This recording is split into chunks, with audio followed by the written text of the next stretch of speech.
Love is sweet, until it turns sour. This is the chilling story of Adaobi, a vibrant young woman who gave her heart to a man she believed was her destiny. But behind his charming smile was a devil in disguise.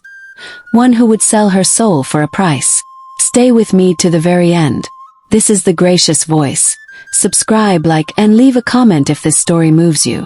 Adaobi was the kind of girl who lit up a room with her smile.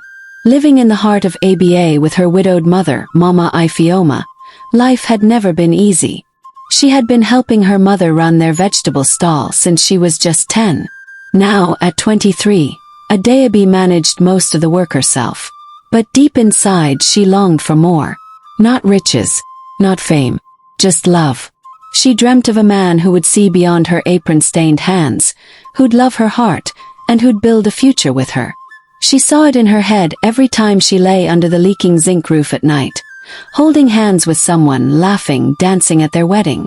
She prayed for him. And one hot Thursday morning he arrived. Samto was handsome in that rugged, street-smart way. Wearing blue jeans and a faded designer shirt. He came to buy tomatoes from Adaobi. His voice was deep, his smile crooked. His Yoruba-accented Igbo made her giggle. He said he had just returned from Ghana. "I do business," he said vaguely. "Import and export." The next day he came again. No tomatoes this time. Just pure interest. They talked. Then they laughed. And soon they walked together after market hours, sharing roasted corn and groundnut like old lovers. Samto was a breath of fresh air. He spoke of Lagos, Accra, Dubai. He treated her like a queen, calling her Nkem, my own. In her whole life, no one had ever made her feel so seen. It fell hard. Mama Ifeoma was not convinced. "I don't like how this boy talks fast, like a lizard with hot feet," she said. "Mama, he loves me," Adaobi defended. "I've seen love before. Doesn't smell like this one. Be careful, Ada." But love had already blinded her. Samto began visiting daily. He started sleeping over some weekends. He bought her a technophone. Promised her a future. Said he would marry her.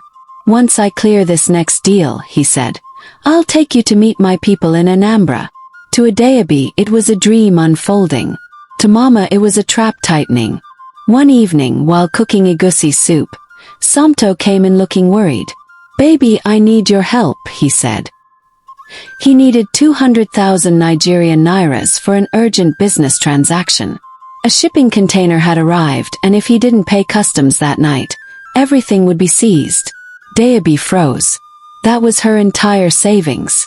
She'd been putting it together quietly to rent a shop beside the pharmacy. "I'll pay it back in 2 weeks.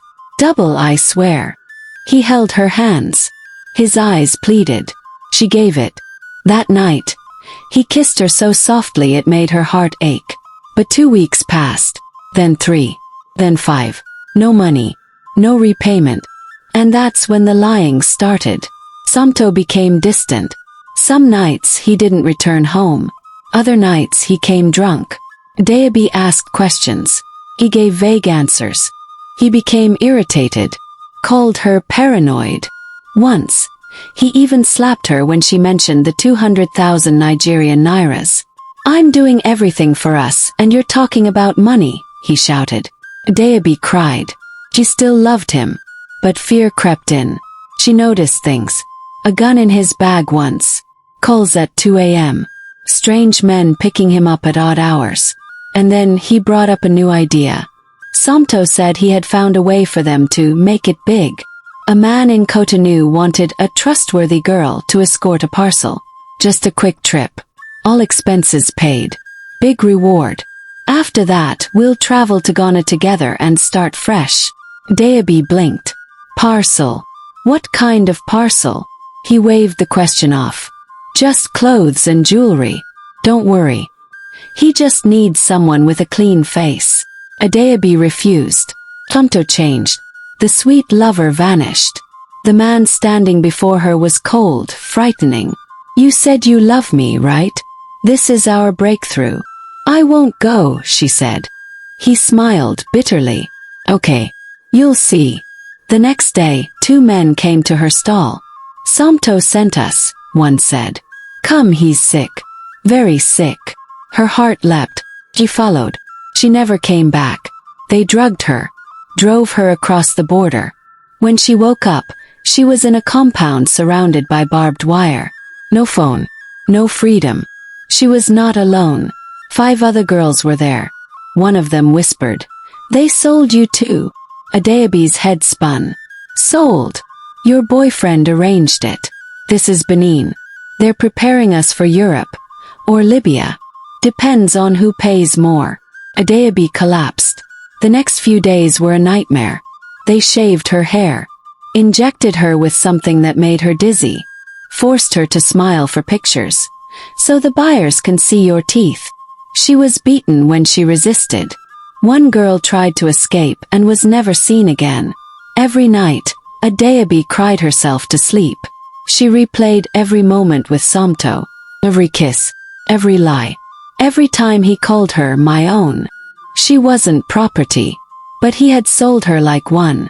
She wanted to die, until Chioma arrived. Chioma was in her 30s, dark-skinned, tall, with piercing eyes. She came pretending to be a buyer, but she was a rescuer. A former victim herself, she now worked with a network of women who tracked, rescued, and rehabilitated trafficking victims. They ran through mud, blood, and darkness. Dogs barked. A shot was fired, but the getaway van was waiting. They drove for hours, breathless, barefoot, broken, but alive. Adaobi was brought to a safe house in Ogun State. There she met therapists, doctors, and other survivors. It took weeks before she could speak properly. When she finally returned to ABA, her mother fainted from shock. Her daughter was pale, thin, and haunted, but she was alive. Samto had vanished. Adaobi didn't return to the market. With the help of an NGO, she began training in catering. She started a small food business that grew slowly but steadily. She never dated again, but she found a different kind of purpose. She now visits secondary schools, teaching girls about emotional manipulation, red flags, and trafficking. She tells her story with tears in her eyes but strength in her voice. She says, "If love makes you lose yourself, it's not love." Adaobi's story is one of millions. Too many girls fall for wolves in lovers' clothing. Let this story be a lesson. Love should never cost your freedom, your dignity, or your life. If you've ever been betrayed or hurt by someone you trusted, know this: you can rise again. Thank you for watching this emotional journey. Orange Heart, this is the gracious voice.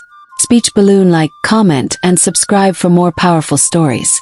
Loudspeaker share to raise awareness. You never know who needs to hear this. Bye bye.